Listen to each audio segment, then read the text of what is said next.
Bonjour les runners, bonjour les sportifs, bonjour au petit monde de la course à pied, c'est Seb et je suis ravi de vous retrouver aujourd'hui pour le 35e épisode du podcast À côté de mes pompes. Alors pour ma part, c'est toujours les vacances, deuxième semaine qui touche à sa fin après un petit séjour en montagne, histoire de prendre de l'altitude, de changer un peu d'environnement et de profiter de cette belle météo. Alors dans l'épisode du jour, nous allons traiter de l'alimentation et de l'endurance. Comment optimiser ses prises alimentaires en période d'entraînement ou de compétition. Pour ce faire, j'ai fait appel à un spécialiste de la nutrition en la personne de Fabrice Kuhn, qui est un médecin du sport, ancien médecin de l'équipe de France d'haltérophilie. Fabrice est également triathlète. Auteur d'ouvrages sur la nutrition de l'endurance, il a testé, éprouvé et mis en place des stratégies pour améliorer donc son alimentation. Nous verrons avec lui donc les bases de ce qu'est une nutrition du sport. Il nous donnera également quelques conseils pour l'optimiser, comment on peut améliorer son alimentation pour gagner en endurance, pour optimiser ses performances lors de différentes séances. Alors, on verra. Qu'est-ce qu'il faut prendre avant? Qu'est-ce que l'on peut prendre pendant? Et également, comment bien récupérer donc la prise alimentaire après l'effort. Et comme je vous avais sollicité via Instagram pour que vous me posiez différentes questions liées à l'alimentation, Fabrice y répondra. Vous aurez donc les réponses à vos différents questionnements. L'alimentation du sportif est en effet quelque chose de relativement complexe. On pense parfois faire les bons choix et finalement on va peut-être à contre-courant des bonnes pratiques et de ce qu'il faut vraiment mettre en place pour optimiser son entraînement. Aujourd'hui, un sportif ne peut pas dissocier son alimentation de sa pratique sportive, de son entraînement.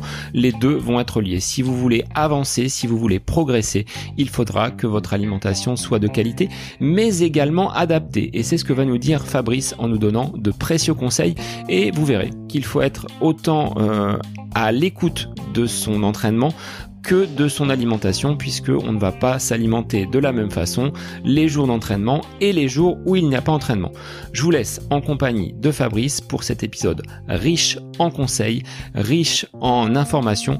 Vous en tirez, je pense, de nombreux bénéfices. Et puis, je vous attends derrière cet épisode pour que vous réagissiez, que vous me donniez quelles sont vos pratiques, comment vous mettez en place vous-même votre alimentation au jour le jour dans votre pratique sportive. Belle écoute à vous et je vous dis à la semaine prochaine pour un nouvel épisode du podcast À côté de mes pompes.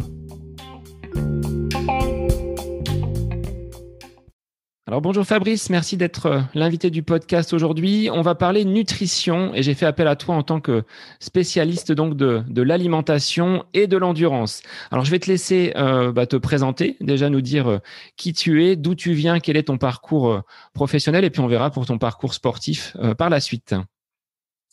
Bonjour à tous, Fabrice Kuhn, je suis médecin généraliste, médecin du sport.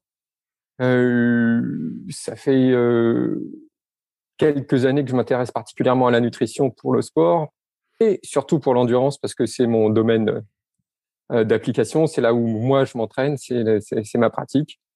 Et donc j'ai écrit 6 livres maintenant, non 5 livres.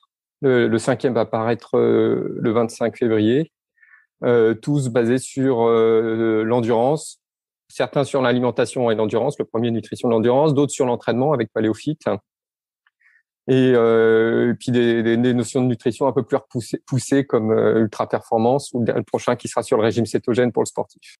Alors comment tu es arrivé à être médecin du sport? Est-ce que tout petit c'était déjà quelque chose qui t'intéressait? Est-ce que tu peux nous raconter un petit peu ton parcours professionnel? Bon alors, tout petit, non, j'ai fait du foot, j'ai fait du tennis comme plein de gamins en France. J'ai bien aimé courir, mais jamais j'ai été plus loin que ça. Puis finalement, en 98, j'ai un copain qui m'a proposé d'aller faire un marathon. J'avais jamais couru réellement, et donc j'ai fait mon premier marathon. Ma première course, c'était un marathon en 98. Et puis après, j'en ai refait, mais occasionnellement. Et puis le même copain m'a poussé finalement à faire du triathlon en 2006. Et donc 2006, ça a été le début d'aller un peu plus loin, alors avec le triathlon, avec des distances de plus en plus longues. Et puis finalement, dans la même année, en 2006, j'ai fait mon premier trail, mon premier ultra. J'ai commencé par la Saint-Élion, d'emblée, comme ça, sans réfléchir. Et puis voilà, de fil en aiguille, j'ai continué comme ça. Et donc là, tu pratiques toujours, malgré l'absence en ce moment de compétition, le triathlon. Tu arrives à t'entraîner quand même ou c'est un peu compliqué? Eh ben, c'est un peu compliqué, c'est un peu démotivant, mais du coup, je me suis quand même fait un plan d'entraînement pour essayer d'être prêt. J'ai une course qui est programmée, je suis censé faire l'Alpe d'Huez cette année en longue distance. Donc, je me suis fait un plan d'entraînement, je me programme pour ça. Ça me permet de me dire, une fois que je fais le plan d'entraînement, je n'ai plus qu'à suivre les séances et la motivation est un peu plus facile à faire. Donc, j'arrive à m'entraîner, oui. En plus, c'est l'hiver, là, donc les sorties en vélo, c'est un peu plus compliqué. On bien que les beaux jours soient là, mais voilà, le problème, c'est la partie natation. C'est vrai que ça me manque vraiment beaucoup de pas aller nager. Alors, j'ai nagé qu'une fois depuis 5 mois maintenant. Donc, voilà, ça, c'est un manque. Mais bon, sinon, j'arrive à m'entraîner, oui, à me motiver. Ça va. Alors, on le verra tout à l'heure parce que tu proposes également des séances un petit peu de renforcement musculaire via Paléophyte. Tu nous expliqueras en quoi ça consiste et en quoi justement ça peut être intéressant en complément d'une pratique pédestre. Alors, avant d'être écrivain, auteur, tu as également été donc le médecin de l'équipe de France d'haltérophilie. Comment on arrive à être dans cette branche de l'haltérophilie et de devenir le médecin de l'équipe de France? Est-ce que c'est un concours de circonstances, de rencontres? C'est un concours de rencontres, en fait, et de circonstances. C'est-à-dire que quand j'ai fait mon diplôme de médecine du sport, j'ai fait un stage à l'INSEP et je me suis retrouvé à suivre un médecin qui était médecin fédéral de l'équipe de l'haltérophilie. Et il manquait d'un médecin pour l'équipe de France à ce moment-là. Donc, j'ai commencé par m'occuper des juniors pendant quelques années, puis des seniors. Et puis voilà, les choses se sont enclenchées comme ça, tout simplement. Enfin, vraiment juste un concours de circonstances. Et par contre, après, ce sport que je connaissais pas m'a familièrement assez intéressé. Je trouve que c'est quand même un beau sport avec de la stratégie, de la tactique, de la technique, de la force, de la souplesse. Je m'y suis trouvé bien pendant quelques années. Alors, au niveau de l'écriture, et tu parlais donc de cette appétence pour l'alimentation et la nutrition, comment c'est venu? Comment d'un sportif tel que tu es, médecin du sport à côté, comment on en vient à s'intéresser à la nutrition et à en écrire des ouvrages? Alors, j'ai d'abord commencé à m'intéresser à la nutrition pour ma pratique à moi, pour essayer de progresser, pour essayer d'être plus efficace et puis de me sentir en meilleure santé. Donc, je me suis intéressé un peu à tout ce qui se passait. Ensuite, on m'a proposé d'écrire des articles pour Internet. Donc, j'ai écrit des articles et ce qui m'a amené à être contacté par un éditeur pour écrire mon premier livre. Et cet éditeur, Thierry Soucard, m'a donné ma chance d'écrire le premier livre qui est Nutrition de l'endurance, où là, forcément, j'ai été obligé de me mettre encore un peu plus devant. Et c'est vrai que ça me permettait d'écrire un livre qui soit ce que je voulais, moi, ce que je voulais trouver, mais que j'avais du mal à trouver, qui soit le niveau abordable par la plupart des gens, sans être hyper scientifique et sans être complètement banal. Trop Je voulais un ouais. peu plus. Ouais, je voulais vraiment trouver juste au milieu, ce que je n'avais pas trouvé. Donc, ça me permettait de l'apporter.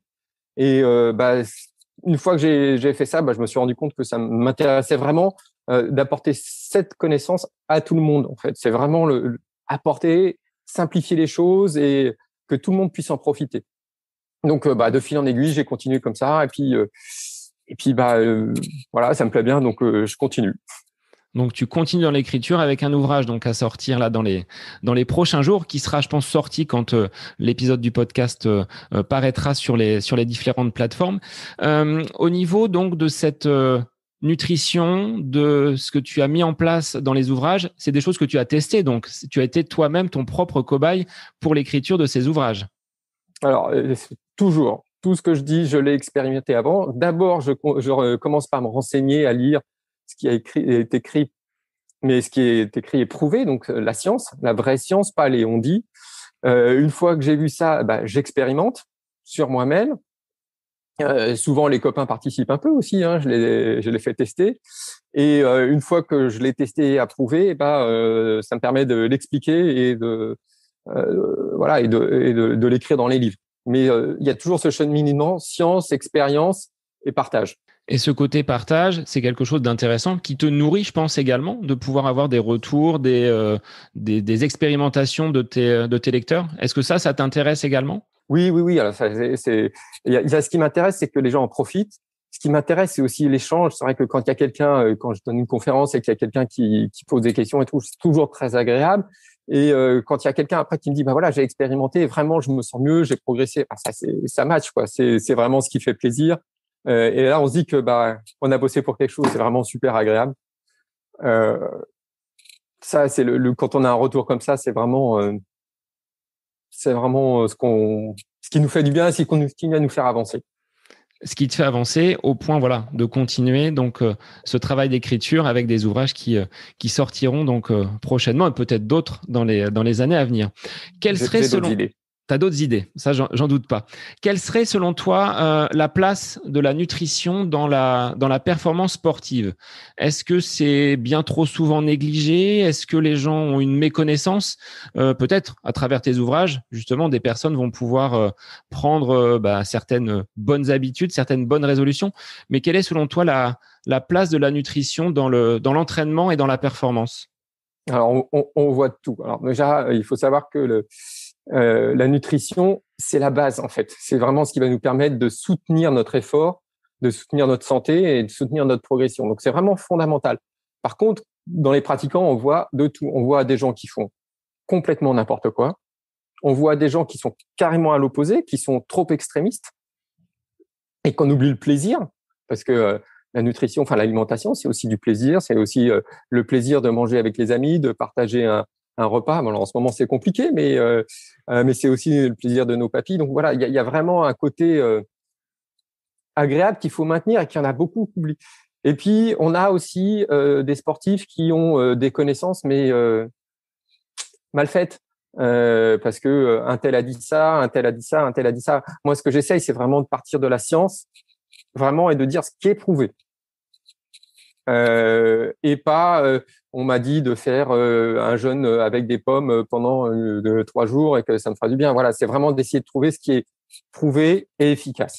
En revenant parfois même à des donc concepts que nos ancêtres, les hommes préhistoriques dans le paléophyte, avaient entre guillemets mis en place et dont nous sommes finalement qu'une toute petite partie de l'évolution. Comment vous avez pu, avec les personnes qui t'ont aidé dans l'écriture, revenir justement sur ces grands concepts de l'alimentation et aujourd'hui l'adapter aux sportifs, mais également aux populations donc qui ne sont pas forcément toutes aussi sportives que l'on peut l'être? Alors, à paléophyte, c'est plus une méthode d'entraînement que de la nutrition. Après, dans toutes les parties nutrition, finalement, dans tous les régimes qui sont efficaces, finalement, ce qu'on retrouve, c'est manger vrai. En fait, c'est-à-dire que plus on mange vrai, plus on sera performant, plus notre santé en profitera. Alors après, pour paléophyte, ce qui m'a permis de reconstruire ça, c'est en fait, on a comparé un peu de paléontologie, tout ce qui avait été vu. Alors, je suis pas un expert, mais j'ai lu des études, je me suis un peu renseigné dessus, confronté avec la science. Et finalement, on s'est rendu compte que ce qui profitait autant à la santé qu'à la performance en endurance, c'était la même chose. Et c'était de revenir sur ces choses, ce mélange d'activités physiques qu'avaient les chasseurs-cueilleurs. Donc, c'est-à-dire que c'est de l'endurance, mais de la vraie endurance, c'est-à-dire ne pas aller trop vite, rester vraiment en endurance. C'est de la vitesse. Donc, la vitesse, ça peut être le fractionné, les sprints. Et c'est de la force, donc entraînement, musculation, et c'est de trouver le bon mix. Et le paléophyte avant tout.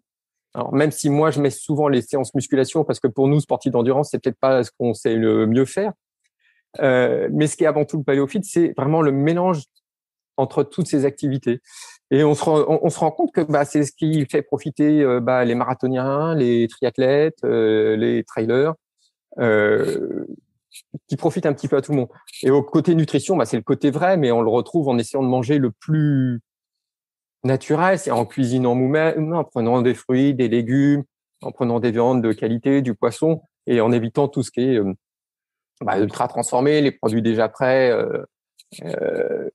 Voilà, c'est ce qui nous permet à la fois d'être plus efficace. Mais bon, tout ça, ça a été construit vraiment sur la science, sur toutes les publications scientifiques, et il y en a beaucoup qui ont été faites. Alors, est-ce que tu constates de ton regard de médecin et de donc praticiens spécialisés, que les personnes aujourd'hui bougent de moins en moins et est-ce que tu serais en mesure de leur prescrire un petit peu d'activité physique? Est-ce que c'est dans les tuyaux? Alors, oui, on bouge de moins en moins et malheureusement, beaucoup de médecins poussent les gens à bouger de moins en moins. J'en discutais encore hier. Souvent, on dit faites un peu plus de sport. Vous avez qu'à descendre d'une station de métro plus tôt, ou alors faire 2 arènes de bus à pied, ou alors promener votre chien. Mais en fait, c'est pas une activité suffisante. C'est bien, il va y avoir une dépense calorique, sauf que le sport, c'est pas qu'une dépense calorique. C'est aussi créer un stress physiologique, enfin plusieurs, parce qu'il y a plein de stress physiologiques. Ça peut être des troubles de la calcémie, ça peut être une hypoxie, ça peut être des contraintes mécanique sur les muscles, ça peut être une baisse des réserves énergétiques, et c'est ça qui nous fait progresser, c'est ça qui nous maintient en santé. C'est la même chose en fait. Progresser en performance et progresser en santé, c'est les mêmes stress physiologiques qui ont été déclenchés et qui poussent l'organisme à s'adapter. Et malheureusement, on dit aux gens, bah oui, vous allez dépenser des calories, c'est bien, oui, vous allez faire ça, mais en fait, si on fait un effort qui est trop doux, on Il n'y va aura pas pas ce déclencher stress finalement. Oui. Voilà. Et il n'y a pas ce signal qui dit il faut que je devienne mieux. En fait, l'organisme, il n'aura pas eu ce signal en se disant mais la prochaine fois, il faut que tu puisses résister à ça, il faut que tu puisses le faire. Et ça, c'est un problème. Et je pense on veut être trop gentil avec les patients et pas les pousser assez à se dire voilà, il faut le. Alors après, c'est une question d'intensité, c'est-à-dire que moi, si je vais faire du fractionné, ça sera une vitesse. Mais si Kipchoge va faire du fractionné, ça sera une autre vitesse, mais c'est la même intensité, il sera beaucoup plus rapide que moi. Donc, des patients, peut-être que leur vitesse sera faible, mais il faut les conforter en leur disant que c'est l'intensité qui est importante. Et je pense que ça, on le fait pas assez, et on n'est pas assez à dire aux patients, il faut sentir votre zone de confort. De temps en temps, pas tout le temps, mais il faut le faire pour qu'on crée ce signal. Et ça, je pense que on a besoin de le signer, quoi. Et c'est pas fait. Pas suffisamment souvent. À brusquer un petit peu le corps de façon à bousculer un peu nos habitudes. Aujourd'hui, quand tu vois, toi, de ton regard de sportif et médecin, le fait que tout soit fermé, toutes les salles, tout ce qui peut être, entre guillemets, lié au sport soit un peu mis à la marge dans notre société, contexte de pandémie, est-ce que tu trouves ça normal, sans forcément faire de grandes polémiques, mais quel est ton regard sur la gestion du sport et de cette importance de bouger dans notre société où le contexte est suffisamment compliqué? Il faudrait qu'on arrive tous à bouger beaucoup plus que ça. C'est-à-dire que, enfin tous, il y en a certains qui bougent suffisamment, c'est pas la peine de les faire bouger plus. Mais il faudrait qu'on arrive à vraiment bouger. Donc oui, c'est dommage que les salles soient fermées. Après, on n'est pas obligé de tout faire en salle, hein. La musculation, on peut aussi le faire en plein air. Alors c'est vrai qu'il y a certaines personnes qui ne sont pas assez motivées, qui ont besoin d'aide, qui ont besoin d'être encadrées pour faire les choses bien. C'est vrai que l'hiver c'est un problème parce que avec les conditions météo on peut pas toujours sortir. Il y a toujours un moyen de faire un peu de sport quand même en dehors. Bon, c'est vrai que pour nous les coureurs c'est plus facile, hein. Mais moi mes séances de musculation que je mets sur Paléofit, je les fais à la maison, hein, ou dehors quand c'est l'été. En ce moment c'est plutôt à la maison. D'ailleurs j'en ai une que j'ai programmée bientôt qui j'ai appelé 3 mètres carrés parce que je l'ai fait dans 3 mètres carrés. Donc, pas besoin de matériel, pas besoin d'un grand espace, et c'est suffisant Rien. pour Ouais. être bien rincé, parce que pour l'avoir expérimenté durant le confinement, j'en ai fait beaucoup, et je m'inspirais de tes séances quand tu les publiais sur ta page Facebook, et je peux te dire, oui, que j'ai fini plusieurs fois assez mal en ayant justement eu cette envie de pousser un peu mon corps dans certains retranchements, parce qu'on a beau dire, on fait de la course à pied, mais ce côté renforcement musculaire que tu peux proposer par ces séances paléophytes, elles m'ont été bénéfiques. Donc, je pense que le renforcement musculaire, tu vas pas me contredire, je pense que ça fait partie de l'entraînement. Ah oui, moi c'est systématiquement de 2 à 4 séances de musculation courtes, hein, ça fait 20 à 30 minutes à chaque fois, c'est donc 2 ou 3, 4 par semaine, et c'est ça toute l'année. Parce que je me suis rendu compte quand j'ai écrit, enfin un petit peu avant que j'écrive Paléophyte, que ça m'avait vraiment fait progresser, quoi. Ça a été vraiment, j'ai franchi un cap quand j'ai commencé à faire de la musculation. Alors au début, quand j'ai commencé à faire ça, c'est parce que j'en avais marre d'avoir des courbatures après les marathons, après les Ironman et de plus pouvoir marcher. Je me suis dit, il faut que je trouve une autre solution parce que là, ça va pas. Donc, j'ai commencé par faire ça. Et puis, je me suis rendu compte que ça fonctionnait vraiment. Et du coup, je me suis mis sur tout ce qui était recherche sur la musculation pour la course à pied. Et tout de suite, vraiment, j'ai fait un bond, j'ai progressé. Je crois que c'est à cette époque-là où j'ai dû gagner 50 minutes sur un Ironman en un an. Et c'est vrai que je finis beaucoup mieux mes compétitions. J'ai plus de courbatures sur un marathon. J'ai quasiment pas de courbatures. J'ai les jambes un peu lourdes, mais voilà. Sur un Ironman, j'ai pas de courbatures. Ça va un petit peu plus lentement sur le marathon, donc c'est vrai que ça casse un peu moins de fibres musculaires, mais j'ai pas de courbatures sur trail. Pareil. Ça transforme la vie, quoi. Et puis, ce que je me suis rendu compte aussi, c'est que sur un Ironman, parce que c'est quand même ma discipline favorite, je ralentis moins que les autres en course à pied. C'est-à-dire sur le marathon, la deuxième partie, j'arrive à conserver ma vitesse depuis que je fais de la musculation. Après, ça colle tout à fait avec ce que disait la recherche scientifique. Hein. On sait que faire de la musculation, c'est très important pour les performances, même pour les coureurs. La plupart d'ailleurs maintenant à haut niveau en font, hein, que ce soit des marathoniens ou des triathlètes. La plupart des triathlètes en font et qui en font pas mal. Voilà, ça apporte pas mal de choses. Ça apporte une amélioration sur l'économie de course. Ça apporte, comme je l'ai dit, moi, ça me permet de limiter le ralentissement en fin de course. D'ailleurs, il y a une étude scientifique qui avait prouvé ça. En fait, ils avaient testé des triathlètes, ils leur avaient fait faire un programme de musculation versus un autre groupe qui n'avait pas de programme de musculation. Ils leur ont fait faire une simulation de triathlon distance olympique. Bon, ils avaient enlevé la natation parce que c'était un peu compliqué à organiser et ils avaient fait 40 km à vélo. Et du coup, derrière, un 10 km en course à pied. Et ceux qui avaient fait l'entraînement en musculation allaient plus vite sur le 10 km en course à pied que le groupe qui n'avait pas fait l'entraînement en musculation. Et la différence se faisait vraiment sur les 5 derniers kilomètres où on notait que le groupe sans préparation, sans musculation, ralentissait un peu plus, alors que les autres conservaient la vitesse. Donc, c'est exactement ce que moi, je ressens sur un Ironman. Donc, voilà, ça fait partie de mon entraînement systématique. Et en plus, c'est un bénéfice santé. C'est sûr que on s'est rendu compte que contre beaucoup de maladies, ce qui est important, c'est d'avoir le mix endurance, musculation. C'est vraiment l'idéal. Donc, on allie les bénéfices des deux. Voilà. Donc, pour moi, c'est systématique. À choisir entre une séance supplémentaire de course à pied ou une séance de musculation, tu pencherais quand même plus vers une séance de musculation? Ça dépend de ce que tu fais. C'est-à-dire que si tu cours 5 fois et que tu fais la musculation une fois, oui, je vais mettre une séance de musculation en plus. Si tu cours 3 fois et que tu fais la musculation 3 fois, je mettrais plutôt une séance de course à pied en plus. Après, moi, ce que je préfère, c'est aller courir dans la nature. Donc, si c'est juste le plaisir, moi, j'irai courir. Même si on peut mixer, c'est-à-dire que j'ai vu sur certaines de tes séances, et là, je te tends la perche, de mixer la course et le renfort. Ouais, alors c'est ce que je fais. Moi, c'est ce que j'appelle les séances mixtes et que je propose aux copains que j'aide à se préparer. C'est qu'il y a systématiquement des séances mixtes. Alors souvent, c'est entre 1 et 2 minutes d'exercice de musculation à enchaîner avec 5 minutes d'endurance. Et puis on reproduit ça. Donc c'est ce que j'appelle les séances mixtes. Donc je travaille un petit peu forcément les jambes quand je fais la musculation là-dessus. Donc des sauts de grenouille, des flexions, des fentes. Mais aussi un peu le haut du corps avec des burpees, des pompes, parce que c'est aussi important d'avoir un tronc bien fait, donc le gainage. Puis surtout pour un triathlète, c'est intéressant quand même. Et puis donc j'essaie d'alterner ça. Et oui, c'est les séances mixtes. Alors c'est sûr que j'en passe plus l'été que l'hiver, parce que s'il faut faire des pompes l'hiver, que c'est trempé par terre pour aller courir dehors, c'est pas pratique.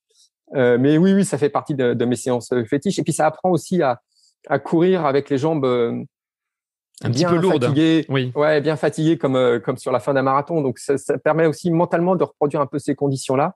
Il y a une autre séance que j'aime bien aussi que j'appelle Trix. C'est plus spécifique triathlète, mais ça peut être un peu pour tout le monde, même le marathonien peut en profiter. Ça serait même le trailer d'ailleurs. C'est je commence par une séance de 30 minutes de home trainer de vélo et je finis par l'intensité pour charger un peu les jambes. Ensuite, je fais un petit effort de musculation. Là, je fais un Tabata souvent. Donc Tabata, pour ceux qui savent pas, c'est 4 minutes avec 20 secondes à fond, 10 secondes récup. Alors là, je fais un Tabata souvent. Ça peut être saut de grenouille quand je suis en fin de prépa. Donc voilà, ça fait pas mal de sauts de grenouille. On sort avec les jambes bien cartonnées et tout de suite je pars courir pour essayer de me retrouver à l'heure de course assez souvent. pour reproduire vraiment cette sensation de jambes bien fatiguées avant et reproduire un peu ce qu'on trouve en fin d'effort. Donc ça, c'est une autre séance que j'aime bien, qui est aussi un mélange comme ça. Et j'aime bien mélanger ces choses-là. Donc on mixe finalement voilà le renfo et la course à pied. Donc c'est enfin moi pour l'avoir expérimenté en consultant justement ta page Facebook, on sort avec des jambes qui sont assez lourdes, mais finalement après la course à pied fait que on retrouve une certaine aisance, mais on a bien travaillé. Et pour l'avoir expérimenté à la sortie du confinement, c'est là où j'ai fait mes meilleurs chronos après avoir mixé pendant 2 mois du renfo, un peu de course à pied, un peu de gainage. Donc c'était vraiment bénéfique. Ouais, ça reproduit les sensations qu'on peut avoir après 2 heures de course, par exemple. Ou alors pour un triathlète, ça reproduit les sensations qu'on va avoir en ayant posé le vélo, en ayant appuyé comme un dingue sur les pédales. Donc ça permet vraiment finalement de retrouver cette sensation-là et sans trop se perdre de temps avant, en fait. Et donc ouais, c'est sympa. Et puis en plus, c'est des séances qui sont vraiment sympas à passer à plusieurs. Ça peut aussi être. Il y a une autre façon de faire, c'est que moi je pars avec des amis qui ont l'habitude de s'entraîner en paléophyte avec moi, qui ont vraiment l'habitude, qui connaissent comment je travaille. Et puis chacun son tour, on fait un petit bloc. On imagine un petit bloc muscu, puis on court en endurance, puis on fait un petit bloc comme ça. Et c'est vrai que en plus avec l'endurance derrière, ça permet vraiment de courir à plusieurs niveaux, de courir ensemble, de discuter, de garder ce côté sympa. C'est motivant pour ceux qui aiment pas trop la muscu, parce que bon, c'est vrai que ceux qui font de l'endurance sont pas toujours des fans de muscu, mais du coup de le faire avec les copains, c'est plutôt un peu plus sympa. Puis c'est des blocs qui sont assez courts, donc c'est assez motivant. Et puis c'est vrai que c'est efficace. On peut casser le mythe finalement que la musculation fait grossir, ou du moins prendre du muscle, parce que on en a besoin, tu l'as dit, pour avoir un tronc relativement fort. Et puis les jambes, même si on court, elles ont besoin également d'être renforcées, enfin toutes nos articulations finalement. Ouais, alors il y a un côté préventif, il y a un côté performance, et puis c'est vrai qu'on va pas prendre de poids finalement. Nous, les coureurs ou les sportifs d'endurance, nos séances d'endurance créent des adaptations qui nous empêchent, enfin qui interfèrent avec la prise de poids. C'est-à-dire que si vous avez couru avant et vous faites la musculation juste derrière, vous allez avoir des interférences entre les deux, donc vous allez gagner en puissance, mais vous n'allez pas gagner en muscle. Vous n'allez pas construire de muscle, donc on prend pas de poids. Par contre, si on veut prendre du poids, il faut penser du coup à éloigner ces 2 séances. Si on rapproche trop l'endurance de la musculation, on va pas prendre de poids. Il y a certains qui veulent prendre un peu de muscle. Dans ce cas-là, il faut qu'ils pensent à éloigner. Donc il faut, en fait, ces interférences, on peut les utiliser de ces 2 façons-là. Mais pour nous, effectivement, alors on risque de prendre peut-être un peu de muscle. Moi, depuis que je fais ça, j'ai pris un peu de muscle, mais ça va pas altérer les performances. J'ai pris un peu de poids, mais rien de significatif. Ça va pas altérer les performances, au contraire. Alors justement sur le poids, j'avais une question qui devait venir un petit peu plus tard dans notre interview. Est-ce qu'il faut se peser régulièrement? Est-ce que le poids est un bon indicateur de notre forme? Poids de forme, est-ce que c'est quelque chose qui va être en corrélation avec nos meilleures performances, ou est-ce qu'il n'y a pas forcément de lien? Alors oui, le poids est à prendre en compte, parce que quand on fait de la course à pied, le poids, il faut le déplacer. Donc oui, c'est à prendre en compte, surtout sur du trail où il faut le monter. Mais même sur un marathon un peu vallonné, le poids, faut le traîner. Par contre, le poids seul n'a aucun intérêt. Moi, je me pèse très rarement parce que finalement, ce que je vise, c'est plutôt à me sentir bien dans mes baskets. Et puis j'ai pas de problème de poids. Je sais que je vais pas prendre je fabrique pas trop de gras. Je sais que mon métabolisme est bien fait, que je mange bien. Donc voilà, pour moi, le but, c'est plutôt de me sentir en forme, même si le poids peut être un petit indicateur. Je sais que je vais essayer de perdre 1 kilo à l'approche d'une compétition, mais pas plus que ça, parce que finalement, mon poids varie très peu. Après, il y a certaines personnes qui, eux, ont tendance à prendre du poids. Dans ce cas-là, il faut faire attention. Mais il ne faut pas non plus se restreindre trop, parce que dans ce cas-là, on risque de limiter ses performances. Donc, pour moi, le truc, c'est vraiment l'alimentation avant d'être une façon de perdre du poids, c'est surtout une façon de me sentir bien. Et je pense que c'est ça qui est le plus important.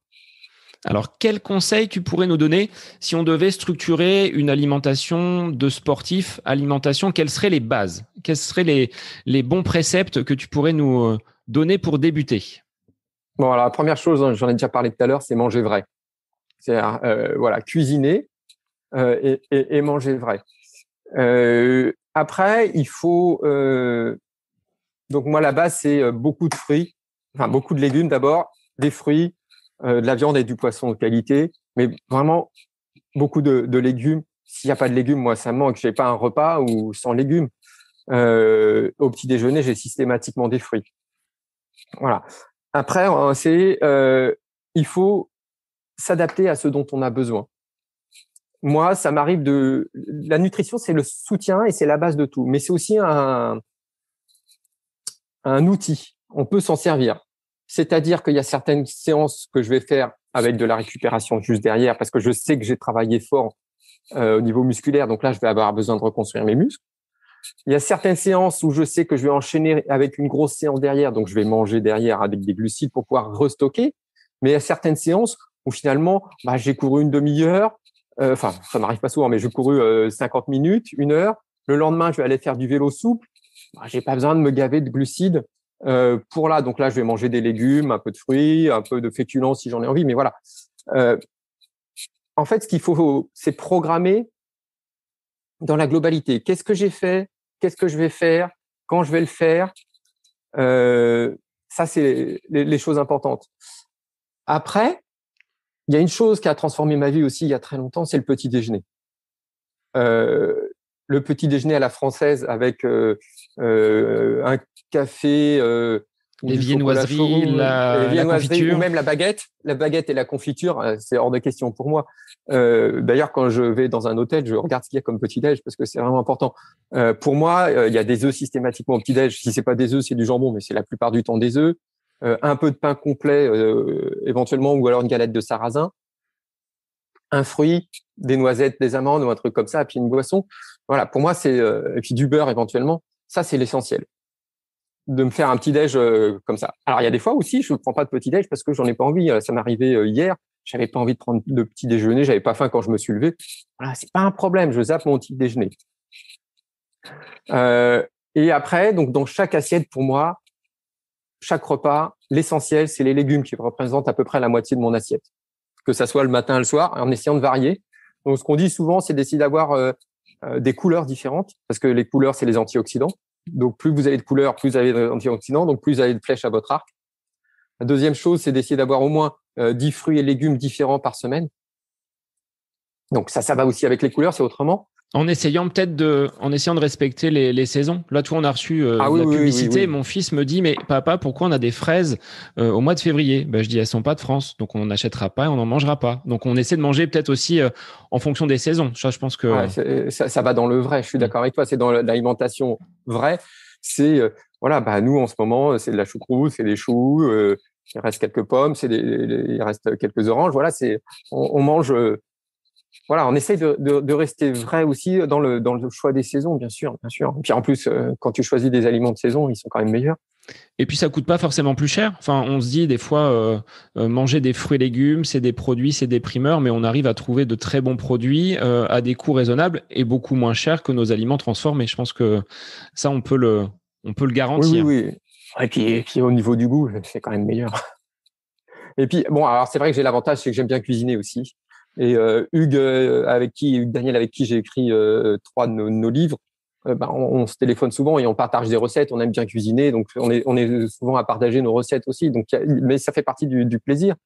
Et c'est vrai que, alors ce qui est assez étonnant, c'est que quand je pars quelque part avec des amis ou des gens qui me connaissent pas, mais qui connaissent mon passé d'écriture de livres sur la nutrition, ils sont toujours intrigués par ce que je vais manger. Ils ont toujours peur que ça soit pas terrible, que voilà. Et en fait, non, ils se rendent compte, finalement, on mange bien, quoi. on peut manger de qualité plaisir, et manger bon. Et c'est pas du tout opposé. Et puis, il y a des fois, on a le droit de se faire plaisir. Enfin, on a le droit de faire des extras, quoi. Il y a autre chose qui nous fait envie. On a le droit d'y aller. C'est pas grave si c'est occasionnel. Donc, fruits et légumes, ça, 50% de ton assiette. Après, avec quoi tu complètes justement ce bol alimentaire? J'ai une partie protéinée, viande, poisson, œuf. J'ai des féculents en fonction de mes activités, en fonction de mes envies. Alors, le féculent, c'est sûr que c'est pas que pâtes, comme malheureusement beaucoup de gens nous voient sportifs manger des pâtes. Non, il y a pas énormément de pâtes chez nous, mais il y a du riz, il y a des haricots rouges, Là, j'ai mis des lentilles à tremper. J'ai aussi mis des pois chiches à préparer. Alors c'est vrai que nous, il y a beaucoup de riz parce qu'on aime le riz, mais il y a plein de choses, il y a plein de moyens de faire autrement. Le pain, quand je peux, j'essaie de le faire. Donc là, j'ai aussi un pain au levain. Je prépare mon levain naturel. Donc là, j'ai un pain qui est en train de lever pour ce soir. Ouais, j'essaye de varier. Il y a quand même des pâtes, c'est sûr. Il y a quand même des pâtes.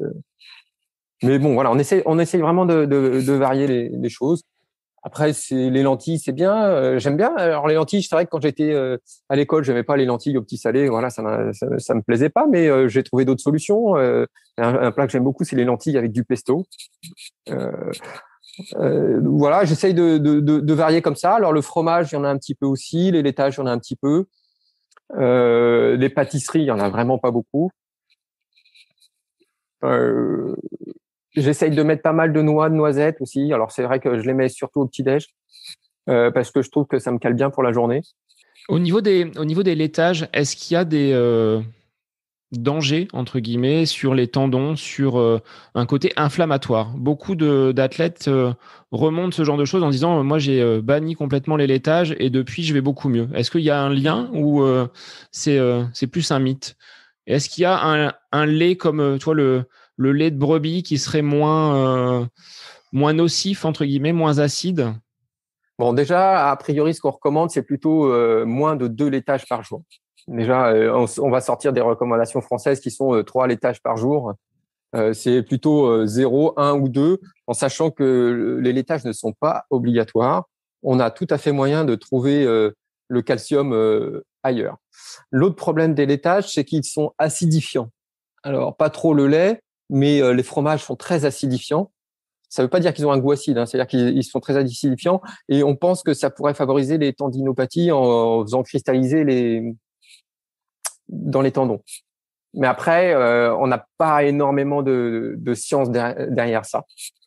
Mais mais à partir du moment où un athlète dit j'avais des tendinopathies, j'ai arrêté les laitages, je me sens mieux, eh ben qu'il continue. C'est juste le bon sens. Si lui, il trouve que ça lui fait du bien, qu'il s'écoute. Peut-être que lui tolère mal les laitages, qu'il s'écoute. Voilà. Peu importe s'il a de la science derrière, s'il complète ses apports en calcium par plein de fruits, de légumes, de eaux riches en calcium, parfait. Il a pas mal, c'est le plus important. Alors, au niveau, Fabrice, des macronutriments, glucides, lipides et protéines, est-ce que tu peux rappeler leur utilité dans le fonctionnement et ce qu'ils vont nous apporter dans notre pratique sportive? Avec, comme tu l'as dit, plus pour toi tout ce qui va être légumes et avec après des apports protéinés et des glucides, on le verra tout à l'heure, en plus faible quantité. Bon, alors on va commencer par les glucides. Donc les glucides, c'est notamment le sucre, mais ce qu'on trouve aussi dans tous les végétaux. Voilà. Donc les glucides nous permettent de faire des efforts intenses, rapides. En fait, il faut comprendre que notre métabolisme, quand on fonctionne, notre organisme, il va utiliser 2 carburants principaux, les glucides et les lipides. Les lipides sont utilisés plutôt pour les efforts lents parce qu'ils sont difficiles à consommer. Et quand on va monter à haute intensité, on va pas réussir à utiliser les lipides. Quand on monte à haute intensité, on a besoin des glucides. Donc, plus votre effort est lent ou modéré, plus on consomme de lipides, donc c'est les graisses. Plus l'effort est intense et rapide, plus on consomme de glucides. Et donc, notre métabolisme s'adapte en permanence et donc fait le choix optimal. Le problème, c'est que si on mange trop de glucides trop rapide, index glycémique élevé, donc qui font augmenter vite la glycémie, on va stimuler l'insuline et l'insuline va faire pencher la balance plutôt en faveur des glucides. Pour un maintenir, c'est un problème parce qu'on va consommer trop vite nos glucides, notre glycogène dans les muscles, et on va se retrouver un peu limité. Donc voilà. Donc les glucides, c'est le sucre, c'est l'amidon, c'est des fibres. Et chez nous, c'est le glycogène qu'on met dans nos muscles. C'est la forme de stockage du glucose qu'on met dans le muscle et dans le foie. D'accord? Donc, on en a un stock assez limité. Finalement, c'est plutôt 300-400 grammes au total pour quelqu'un. Et pour un sportif d'endurance très entraîné, on peut monter à 500-600 grammes. Alors, ça, sachant que un gramme de glucides, de glucose comme ça, c'est 4 kilocalories. D'accord? Donc, finalement, on va avoir, allez, maximum 2400 kilocalories, ce qui est pas énorme. Par contre, du gras, vous savez tous, on en a plein, même les gens particulièrement maigres. Et 1 gramme de graisse, c'est 9 kilocalories. Donc, c'est plus du double. Donc, on va imaginer qu'on ait 5 kilos de graisse. Eh ben, on est déjà bien plus. On est déjà à 30 000 kilocalories. D'accord? Donc, le but, ça va être surtout d'épargner le glycogène pour pouvoir durer dans l'effort. D'accord? C'est une partie de l'explication du mur du marathon, c'est que finalement, on a arrivé à baisser suffisamment le glycogène musculaire pour qu'on n'arrive plus à courir vite. Le but de l'entraînement, finalement, c'est de déplacer notre métabolisme pour qu'il puisse consommer plus de graisse à une intensité donnée. D'accord? C'est-à-dire que je vais dire, on va partir en valeur absolue. À 60% de mon intensité d'effort, je vais consommer, on va dire, 10 de lipides. Le but, c'est que le 10 de lipides, finalement, qu'on arrive à le déplacer et qu'on arrive finalement à être à 80 ou augmenter de plus en plus ça. Ça, c'est le but de l'entraînement, mais c'est aussi le but de notre alimentation. Si on choisit bien les aliments et qu'on évite les aliments à index glycémique trop élevé, c'est-à-dire que si vous mangez un pot de miel avant de partir, eh ben, vous allez faire sécréter de l'insuline et vous allez déplacer la courbe dans l'autre sens. Du coup, on va se créer un frein. Voilà. Donc ça, le deuxième macronutriment, on en a parlé, ce sont les graisses. Mais les graisses, elles ont une autre fonction aussi. Ce sont des hormones. Elles vont nous aider à produire des hormones. Elles sont le constituant de nos cellules et elles sont la base de l'inflammation. Si on choisit bien les graisses, on peut créer un contexte anti-inflammatoire. Si on choisit mal les graisses, c'est-à-dire en gros les oméga-6, on va se retrouver avec un contexte pro-inflammatoire qui favorise les inflammations, qui pourrait faire perdurer des tendinopathies, des douleurs comme ça. En plus, en sachant que nombre de maladies, la maladie d'Alzheimer, les maladies cardiovasculaires, sont dues, entre autres, à un excès d'inflammation.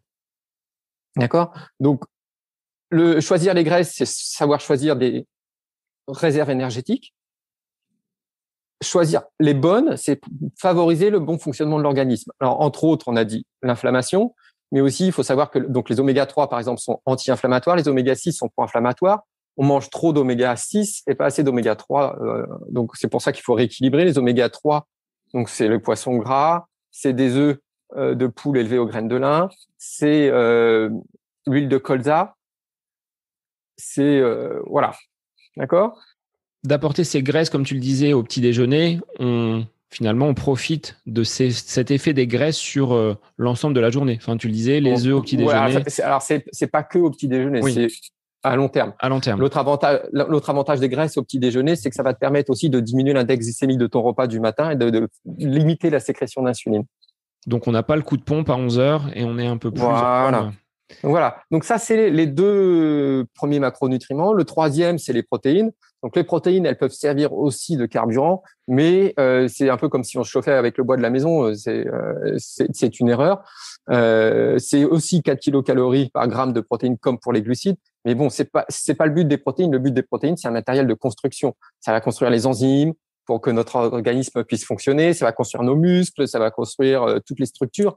Donc voilà. Donc c'est un matériel énergétique de secours, mais c'est surtout un matériel de construction. Alors, avec ces 3 grandes familles, comment on va pouvoir optimiser notre alimentation pour être en forme et avoir des performances qui soient correctes? Comment on va les utiliser et dans quel but finalement? Est-ce que c'est absolument des meilleures performances? Est-ce que c'est, comme on l'a vu tout à l'heure, pour peut-être prévenir de certaines blessures? Quel est le rôle finalement de cette bonne alimentation? C'est tout ça. C'est l'avantage, c'est que finalement, être en meilleure santé et être plus performant, ça passe par la même chose quasiment. C'est-à-dire que pour les glucides, je vais choisir ceux qui ont un index glycémique bas pour éviter de sécréter trop d'insuline et pour éviter de faire trop d'inflammation. D'accord? Si je sécrète moins d'insuline, il y a moins de maladies, notamment le diabète ou des choses comme ça. Et en plus, mon métabolisme est plus performant. D'accord? Pour les graisses, je vais rééquilibrer. Je choisis plutôt de m'enrichir en oméga 3 et de manger un peu moins d'oméga 6 Et dans ce cas-là, à la fois mon métabolisme va apprendre à consommer plus de gras et il y aura en plus moins d'inflammation. Pour les protéines, il faut trouver le juste milieu. C'est combien j'en ai besoin. Alors, c'est à peu près pour un sportif d'endurance 1,5, 1,7 grammes par kilogramme de poids de corps et de les répartir au mieux sur la journée, matin, midi et soir. Il faut idéalement l'avoir en 3 prises par jour, voire 4. Et en faisant ça, on a une méthode assez simple d'avoir une nutrition de qualité. Après, on va jouer un petit peu, on va moduler un petit peu en fonction du contexte. Si je me suis entraîné et que j'ai fait 10 km de descente à fond en courant, j'ai intérêt à rajouter un petit peu de protéines derrière pour reconstruire rapidement le muscle. Si je m'entraîne un peu moins, je baisse un peu la ration de glucides.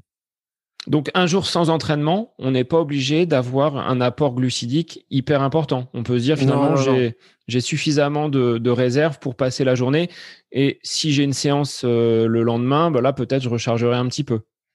Ouais, tout à fait. Ou alors on peut me faire autrement. C'est je m'entraîne tranquille aujourd'hui, donc je mange pas énormément de glucides. Par contre, je sais que demain matin, je vais faire une séance de fractionné. Je vais en manger un peu plus le soir pour pouvoir faire ma belle séance de fractionné. Par contre, si je sais que c'est juste de l'endurance pure, je vais peut-être pas me prendre énormément de glucides. En fait, c'est la périodisation. On va périodiser un peu les apports en glucides en fonction de ce qu'on va, de ce qu'on prévoit, de ce qu'on a fait. Alors ça, c'est de la finesse. Hein. C'est vraiment, j'ai besoin de glucides pour faire du fractionné. Si je fais de l'endurance, je vais fonctionner surtout sur des graisses, donc j'ai pas besoin d'apporter autant de glucides. Par contre, on peut en apporter au milieu de la séance si on a besoin qu'une séance dure un peu plus longtemps. On peut recharger. On verra justement sur l'avant, le pendant entraînement ou compétition et l'après. Comment ça se met en pratique? Parce qu'il y avait une question de Stéphane qui demandait justement une alimentation avec indice glycémique bas. Est-ce que c'est facile à mettre en place? Comment on peut la mettre en pratique? Alors oui, c'est facile à mettre en place. Il suffit de regarder les tables de nutrition ou alors regarder dans Nutrition de l'endurance que nous avons écrit. Ou voilà, il suffit de trouver les aliments à index glycémique bas, de les choisir. Alors en gros, ça veut dire qu'on évite les friandises, les viennoiseries. On choisit les légumes et les légumes qui ont un index glycémique tous bas. Les fruits, c'est un plutôt modéré. Les féculents, c'est plutôt bas ou modéré. Alors les lentilles, il faut savoir que l'index glycémique, c'est jusqu'à 100 en fait. Hein. Le glucose, c'est 100, c'est la molécule de référence. Pour mesurer l'index glycémique, on fait manger 50 grammes de glucides sous la forme d'un aliment et on voit l'évolution de la glycémie. Donc, on a comparé ça au glucose qui est 100. Donc, voilà, les lentilles, c'est 20 par exemple. Après, il y a des pièges. La baguette, on disait sucre complexe. Oui, c'est complexe, mais l'index glycémique, il est à 95. Donc, on oublie la notion de sucre complexe ou sucre simple parce que ça ne reflète pas comment va évaluer réellement la glycémie. Par exemple, le fructose, c'est un sucre simple, mais c'est un index glycémique à 20, donc ce qui est très bas. La baguette, c'est un sucre complexe, donc ce qu'on disait complexe, hein, mais l'index glycémique, il est très élevé, il est à 95. Sachant que le sucre de table, par exemple, c'est 65, je crois, ou 67. Donc, la baguette, c'est finalement plus rapide comme sucre que le sucre de table. Donc, faut oublier cette notion de sucre complexe et tout. Faut vraiment trouver les tables d'index glycémique et puis on choisit en fonction de ça. Ensuite, on a des moyens de manipuler l'index glycémique. Quand c'est un peu moins cuit, que les pâtes al dente, par exemple, elles sont un index glycémique plus bas que les pâtes bien cuites. Même chose pour les légumes. Ensuite, on peut diminuer l'index glycémique avec soit du jus de citron, soit du vinaigre. Donc ça, c'est intéressant pour la salade. Sur les pâtes, c'est un peu moins intéressant. Ou du gras.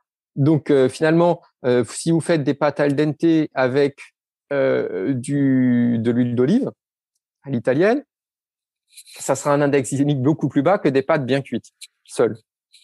Donc ces graisses, on ne les bannit pas. Les gens qui disent moi je mange sans graisse, sans rien du tout, c'est pas forcément la bonne stratégie. Non, parce que si par exemple, les graisses permettent d'absorber une partie des antioxydants. Par exemple, le bêta-carotène qu'on a dans les carottes, ce qui donne les carottes oranges, ou le lycopène qui donne les tomates rouges, sont des antioxydants qui sont très importants pour notre santé, mais qui sont liposolubles. Ils sont absorbés qu'en présence de gras. Donc si vous mangez une salade de carottes sans gras, vous profitez pas du bêta-carotène, c'est dommage. Donc non, le gras est est important. De toute façon, notre cerveau, il y a plein de gras. Nos cellules, c'est du gras. Enfin, nos membranes cellulaires, c'est du gras. On a besoin de gras. Notre inflammation, c'est du gras. Nos hormones thyroïdiennes, la testostérone, tout ça, ça passe par le gras. Donc, si on n'a pas cet apport en gras, on court à la catastrophe. Non, faut surtout pas bannir le gras comme on le faisait avant. C'est source de vie. C'est simplement qu'il faut mieux les choisir. Alors, ça a peut-être été souvent banni et les gens faisaient peut-être l'amalgame entre le bon et le mauvais gras en disant on va tout bannir alors qu'on en a quand même besoin dans nos cellules et dans notre composition corporelle. C'était banni parce que, en fait, comme je l'ai dit tout à l'heure, il y a 4 kilocalories pour un gramme de glucides et 9 pour un gramme de lipides. Donc, on s'est dit, si on réduit les apports, on réduit les apports caloriques et donc on va perdre du gras. Mais ça tombe pas comme ça parce qu'en plus, les glucides, quand vous les mangez, stimulent l'insuline. L'insuline favorise, c'est un signal, et l'insuline, elle dit à l'organisme, oh là, j'ai plein de glucides, donc je vais utiliser des glucides pour ce que je fais, et je vais en mettre en réserve, je fabrique du gras. Les graisses ne stimulent pas l'insuline, donc on fait moins de réserve de gras, on va consommer le gras. Donc on a en fait l'effet inverse. Donc on tape directement dedans, c'est bénéfique plutôt que d'aller toujours chatouiller les glucides. Comment en pratique on peut mettre en place justement cette alimentation avec notre pratique du sport? Tu l'évoques dans ton livre, donc Ultra Performance, différentes stratégies. L'entraînement à jeun, c'est la première piste que tu évoquais. Est-ce que c'est bénéfique? Est-ce qu'on peut le mettre en place assez facilement? Comment ça se passe et quels sont ses bénéfices? Alors, l'entraînement à jeun a des bénéfices, mais c'est pas la panacée. En fait, ce qui se passe, c'est que quand je m'entraîne à jeun, toute la nuit, mon métabolisme s'est mis au repos, l'insuline a baissé. Or, j'ai dit tout à l'heure que l'insuline influait sur le mélange de carburant de l'effort. Donc, on va faire cet effort, on va consommer plus de lipides que le même effort en ayant mangé. D'accord? Donc, ça, c'est l'intérêt. Après, la différence, elle va pas être phénoménale. Par contre, c'est pratique quand il fait chaud pour aller courir de bonne heure le matin. C'est intéressant de le faire de temps en temps. Mais il y a des moyens de faire mieux. Les moyens de faire mieux, c'est ce que je décris dans Ultra Performance, c'est l'entraînement dit quotidien ou sleep low. En fait, ce qui se passe, c'est que ce qui est important et ce qui stimule la progression, c'est le glycogène dans les muscles. Quand vous baissez le glycogène dans les muscles, c'est un signal, donc un stress, un signal pour s'adapter. Donc, l'organisme devient plus fort. On le fait à chaque fois qu'on s'entraîne suffisamment, le glycogène baisse, on produit un stress, un signal, l'organisme s'adapte et devient plus performant. Il y a d'autres stress, mais il y a déjà celui-là. Donc, c'est la baisse du glycogène musculaire. Or, si on s'est entraîné à jeun, dans la nuit, on a mangé le soir. Dans la nuit, seul le glycogène du foie a baissé, pas le glycogène musculaire parce que vous n'avez pas fait d'activité durant la nuit, ou alors très peu. D'accord? Donc, le signal, il n'est pas adapté. Enfin, il n'est pas majoré. Par contre, si vous vous entraînez une première fois, vous baissez le glycogène musculaire, le glycogène du foie aussi en même temps, vous déclenchez des adaptations. Si vous ne mangez pas tout de suite, les adaptations perdurent. Et si vous vous entraînez derrière, vous majorez encore les adaptations parce que vous avez encore baissé le glycogène musculaire et en plus, vous êtes entraîné là-dessus. Et du coup, on majore les adaptations, enfin, on majore le stress, on majore les adaptations et on progresse plus. D'accord? 2 méthodes de le faire. Soit je m'entraîne le matin, je mange pas, je m'entraîne l'après-midi. C'est ce qu'on appelle bicotidien. Soit je m'entraîne le soir, je ne mange pas. Après, je dors comme ça et je me réentraîne à jeun le lendemain matin. Sauf que là, la différence par rapport à un entraînement à jeun classique, c'est que mon glycogène musculaire a été baissé la veille. Donc, le glycogène musculaire sera baissé quand on va commencer la séance. Alors, quand tu dis on ne mange pas, on recharge quand même un petit peu dans certaines proportions ou rien du tout? Alors, pas de glucides du tout, parce que les glucides que vous allez, parce que les muscles, ils vont être ils ont super envie de glucides. Donc, si vous lui donnez un peu de glucides, ils vont aller directement dans les muscles. Ce qu'on peut faire, c'est manger un peu de protéines, mais un peu, par exemple 2 œufs, pas plus, parce que sinon, on va transformer une partie des protéines en glucides. Donc, le but, c'est de manger un peu de protéines pour l'organisme, par exemple, pour reconstituer les muscles qui ont souffert par la première séance, mais c'est tout. D'accord? Parce que sinon, même de la salade, c'est interdit de manger de la salade parce que chaque gramme de glucides va aller se refixer dans les muscles et on va stopper les adaptations, on va les freiner. Alors, il y a des études qui ont comparé ça, le bicotidien, c'est-à-dire à l'entraînement à jeun. C'est-à-dire qu'ils ont comparé la séance à jeun avec la deuxième séance du bicotidien. C'est celle où on avait baissé le glycogène musculaire. Et ils ont montré que dans cette séance d'entraînement bicotidien, donc la deuxième séance, on consommait plus de lipides, de graisse, que lors de l'entraînement à jeun. Donc, si on s'entraîne à jeun, on va consommer un peu plus de graisse qu'un entraînement normal. Par oui. contre, si on s'est entraîné une première fois lors de la deuxième séance sans avoir mangé, on va consommer encore plus de graisse que lors de l'entraînement à jeun. Alors, comme si ça ouvrait des vannes pour aller chercher finalement ce qu'on n'a pas eu pendant la journée. Oui, en fait, c'est que comme on a baissé le glycogène musculaire, il envoie un signal et il dit on va faire comme ça. Alors, est-ce qu'il n'y a pas un risque de tourner de l'œil, d'être un petit peu en manque d'énergie sur cette deuxième séance? Parce que celle du matin, on va la faire à intensité modérée, je pense. Alors non, entraînement à jeun, on recommande de le faire en intensité modérée, effectivement. Quand on fait une séquence à glycogène bas, comme je viens de décrire, si c'est le bicotidien ou le cyclo, c'est la même chose. C'est-à-dire qu'on va faire la première séance à haute intensité parce qu'on a déjà du glycogène dans nos muscles, donc on a l'énergie pour le faire. Donc autant profiter de cette énergie pour le faire. D'accord? Donc on fait une séance de qualité. Deuxième intérêt de ça, c'est que comme on fait de l'intensité, on va consommer plus de glycogène, donc on va baisser encore plus le glycogène de nos muscles. D'accord? Et la deuxième séance, par contre, on a peu de glycogène, donc là on va plutôt faire de l'endurance. Donc là, on lève le pied. Donc à allure modérée. Une séance cool pour la deuxième de la journée, ou le lendemain matin si on est en slip low, effectivement. Voilà. Alors, effectivement, sur ces deux séquences, la deuxième séance est difficile. Ceux qui n'ont pas testé, quand ils testeront, s'ils ont envie, ils se rendront bien compte que c'est compliqué. Moi, je conseille au début de le tourner autour de la maison. Moi, mon premier entraînement en slip low, quand j'ai lu la première étude qui faisait ça, j'ai fait ça sur mon trainer le matin. Heureusement que j'étais pas parti bien loin, que j'étais chez moi parce que c'était laborieux. Par contre, j'ai fait ça une fois par semaine. Au bout de 4 semaines, je suis parti rouler le matin à jeun 2 heures à bonne intensité et j'ai couru 1h30 derrière en ne mangeant rien et en buvant que de l'eau. Et sans gros problème. Donc, il y a vraiment une progression avec ça. Ça, c'est vraiment intéressant. Par contre, ce que je conseille, c'est toujours partir avec un truc à manger, un gel, 2-3 gels, d'avoir quelque chose. L'autre solution que j'aime bien faire aussi, c'est sur cette séquence à jeun, quand je parle en slip low, si je veux partir longtemps, c'est que je fais par exemple 2 heures à vélo et là, je commence à manger parce que ça me permet d'entraîner mon tube digestif en même temps. On pourra même en parler de l'entraînement digestif si tu veux tout à l'heure. Donc, je fais mes 2 heures, j'ai travaillé à glycogène bas et ensuite je mange. Ça me permet de maintenir l'intensité sur la séquence et en plus, ça entraîne mon tube digestif. Ça, c'est une autre séquence que j'aime bien faire. Ce qui fait que tu peux prolonger ta séance qui sera beaucoup plus longue vu que tu auras déjà rechargé un petit peu. Sur le jeûne intermittent, est-ce que ça, c'est quelque chose qui peut permettre d'être plus performant? Ça fluctue là dans les publications. On en parle énormément. Est-ce qu'il y a un réel intérêt un jour d'entraînement? Ça, c'était une question donc posée par Eric qui demandait si le jour d'un entraînement un petit peu costaud, le jeûne intermittent pouvait être utile ou pas. Est-ce qu'il y a un intérêt? Alors, on n'a pas énormément d'études là-dessus. On a surtout des études sur le ramadan.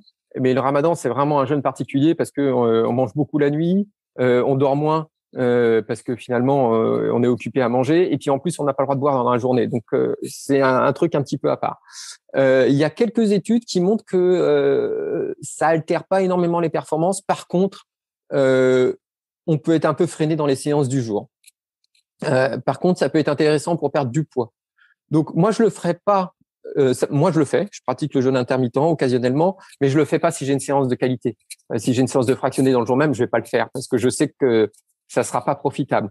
Après, il y a une autre façon que j'ai de l'utiliser, le jeûne intermittent, c'est plutôt que de sauter un repas et puis de m'entraîner après, je préfère manger, laisser quelques heures passer, m'entraîner pour baisser le glycogène musculaire, comme on fait avec le bicotidien. Du coup, je déclenche les adaptations et là, je mange pas. Et là, je commence mon jeûne.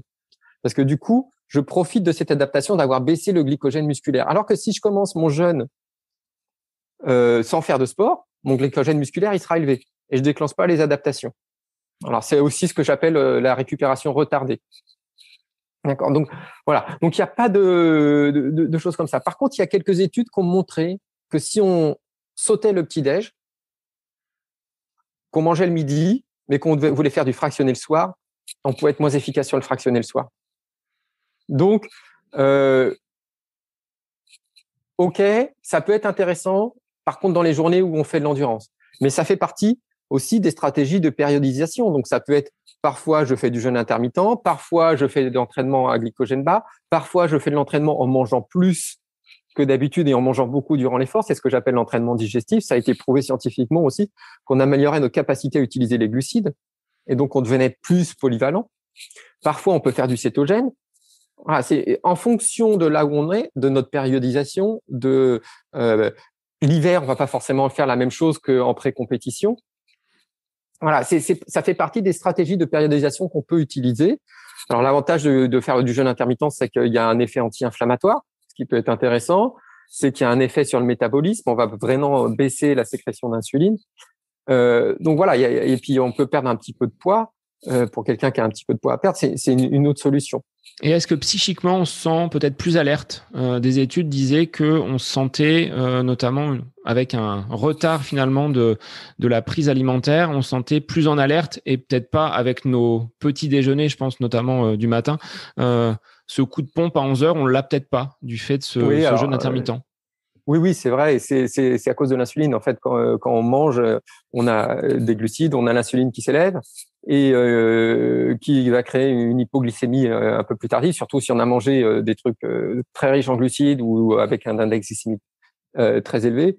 Et du coup, cette hypoglycémie va faire une petite léthargie et puis va donner une sensation de faim précoce. Donc oui, ça peut être cohérent. Alors moi j'aime bien les séances le matin à jeun parce que côté pratique je pars avant que toute la maison soit réveillée, donc ça c'est déjà sympa et je rentre c'est un peu une séance fantôme comme je l'appelle. Par contre au niveau digestif le retour à la maison il est parfois très très rapide parce qu'il y a besoin d'un petit passage aux toilettes. Comment ça s'explique ce transit un peu rapide? Bon, de toute façon l'activité physique favorise le transit déjà. Mais pourquoi plus à jeun? J'ai pas l'explication parce que non, j'ai pas l'explication. Puis moi, je l'ai pas comme ça. Alors, je l'ai plutôt quand j'ai mangé, moi, tu vois. D'accord. Donc, c'est un peu l'inverse de toi.